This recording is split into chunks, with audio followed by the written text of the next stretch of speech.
சிம்ம ராசிக்காரர்களுக்கு நிறைய தோல்விகள், நிறைய மன கஷ்டங்கள், நிறைய குழப்பங்கள், பெண்களுக்கு ஹார்மோன் குறைபாடுகள், குழம்பிக் கொள்வது, யார் நல்லது யார் கெட்டது என்று அவர்களே சிந்தனை மாறுவது, அவர்கள் மீது நம்பிக்கை இல்லை, தற்கொலை எண்ணங்கள், தனிமைப்படுத்தி கொள்ளக்கூடிய எண்ணங்கள் எல்லாம் இருக்கும்.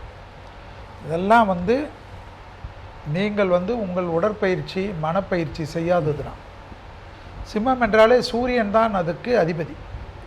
நீங்கள் தான் மற்றவர்களுக்கு வழிகாட்டியாக இருக்கக்கூடியவர்கள்.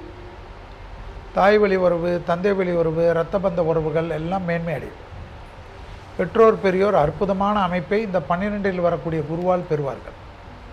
விலையுயர்ந்த பொருள்களை வைத்திருக்கக்கூடிய சிம்மராசிக்காரர்கள் வீட்டில் வைக்கிறதெல்லாம் இல்லாமல் வங்கிகள், பெட்டகத்தில், லாக்கரில் வைக்கிறது, ஃபங்க்ஷனுக்கெல்லாம் போனால் ரொம்ப ஜாக்கிரதையாக போகிறது.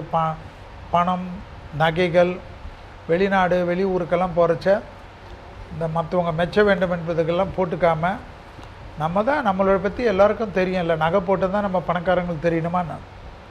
தேவையானதை மட்டும் போட்டுக்கொள்ளுங்கள், மற்றெல்லாம் பாதுகாப்பு பெட்டகத்தில் வைத்துக்கொள்வது நன்மை தரும். பழைய கடன்கள் பைசல் ஆகிறது, தேகாரோக்கியத்தில் ரொம்ப நாள் தொந்தரவு கொடுத்திருந்த ஒரு பிரச்சனைகள் தீர்வது, கணவனையோ அல்லது காதலனையோ அல்லது காதலியோ அல்லது மனைவியோ காயப்படுத்தாமல் பார்த்து கொள்வதெல்லாம் முக்கியமான அமைப்பாக காணப்படுகிறது. படிப்பு தடை, உத்தியோக தடை, தொழில் தடை, வியாபார தடை, மன அழுத்த தடையெல்லாம் போகிறது கண்கூடாக பார்க்கலாம்.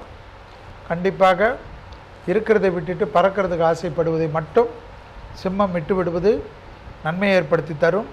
டிசம்பர் மாதம் வரைக்கும் கேது இருப்பதனால் கண்டிப்பாக 36 வயதை கடந்தவர்கள், 3 பரியாயம் குருவை கடந்தவர்கள் 4வது பரியாயத்துக்குள்ளாக போய் 5, 6 என்று எத்தனை பரியாயம் இருந்தாலும் மிக மிக கவனமாக இருப்பதும், வாகனத்தில் கவனமாக இருப்பதும், தேகாரோக்கியத்தில் கவனமாக இருக்கிறதும் முக்கியம். திருக்கொள்ளிக்காடு பொங்கு சனீஸ்வரர் கோயில் விசேஷம்.